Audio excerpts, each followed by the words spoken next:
Il-Gvern Malti rnexxielu jikkonvinċi liċ-Ċentru Ewropew għal Prevenzjoni u l-Kontroll tal-Mart l-ECDC biex l-immigranti li daħlu f'pajjiżna li kienu pożittivi għal COVID-19 ma jitqisux mal-lista tal-każijiet attivi. Ħabbar dan il-Prim Ministru Robert Abela waqt intervista l-ħadd filgħodu fuq l-Istazzjon 1 fl-isfond ta' żieda fil-każijiet ta' COVID-19 madwar id-dinja.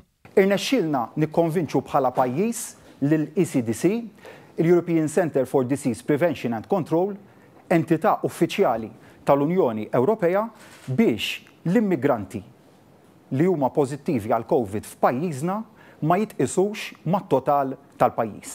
Quddiem il-ġurnalisti minn kmamar tal-aħbarijiet differenti, il-Prim Ministru spjega kif lan ta' dan il-Gvern mhux li jitfa' l-problema taħt it-tapit imma li jindirizza u bekk klinikalment inaqqas il-każijiet attivi. L-istrateġija tagħna llum tidħol li b'mod kliniku innaqsu ir-rata tal-infezzjonijiet. Innaqsu ir-rata tal-infezzjonijiet b'miżuri kliniċi, b'miżuri li ma mmorrux f'estremitajiet, li nġibu kif kien qalilna ħadd ieħor fil-passat, nies priġunieri f'darhom. Il-Prim Ministru semma wkoll kif skont statistika tal-ECDC minn fost l-Ewropa kollha Malta hija l-pajjiż bl-inqas rati ta' każijiet u mwiet relatati mal-pandemija. Il-total tal-infezzjonijiet huwa l-anqas wieħed fil-pajjiżi Ewropej, fil-pajjiżi membri tal-Unjoni Ewropea kollha. Malta u għawdex l-anqas pajjiż fl-Unjoni Ewropea illi kellu mwiet ta' persuni li kienu infettati bil-COVID. Tkellem ukoll dwar ir-rata tal-ittestjar għal COVID-19 f'pajjiżna li tisboq bil-kbir ir-rati ta' pajjiżi oħra mhux biss fl-Ewropa imma fid-dinja. Hawnhekk nixtieq nuri ftit grafika. Il-grafika din ta' fuq hija ir-rata tat-testijiet li ssir f'pajjiżna għal tant eluf ta' persuni. Ħarsu lejn Malta. Malta daw fuq. Fil-quċċata b'ħafna pajjiżi oħrajn Ewropej.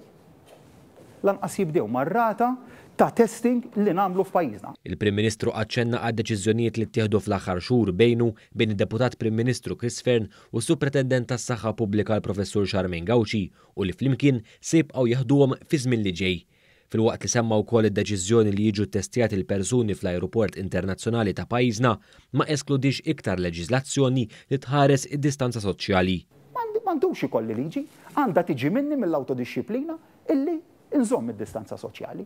Jekk mhux se tiġi minni se jkollna u jidher li se jkollna nilleġiżlaw.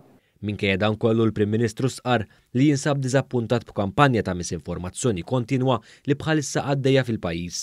Kampanja li waslet sabiex sfortunatament jintilef is-sentiment ta' għaqda nazzjonali b'tentattiv li jiġu skurjati punti politiċi. Fil-fatt il-Prim Ministru semma kif dan il-Gvern minflok qed isib oppożizzjoni li jiddiskuti magħha, illum il-ġurnata l-Partit Nazzjonalista jinsab moħli f'elezzjoni interna biex jeleġġi kap ġdid. L-oppożizzjoni mitlufa biex tażel il-kap tagħha marret into election mode f'mument fejn supposta din iffokati fuq is-saħħa ta' dan il-pajjiż. Xi ħaġa li l-poplu Malti naħseb diffiċli biex jaħfirha. Minkejja dan kollu, il-Prim Ministru assigura kif Gvern Laburista se jibqa' juri kif il-prijorità ewlenija tiegħu hija saħħet il-poplu Malti wawċi. Qegħdin f'mument fejn il-poplu Malti irridu nkomplu nuruh kemm aħna bħala gvern, kemm aħna bħala soċjetà verament nipprioritizzaw is-saħħa tiegħu. Dik kienet l-ewwel priorità minn Marzu li għadda, baqgħet l-ewwel priorità tul ix-xhur kollha u se tibqa' dik il-priorità sakemm din il-pandemija tasal fit-tmiem tagħha.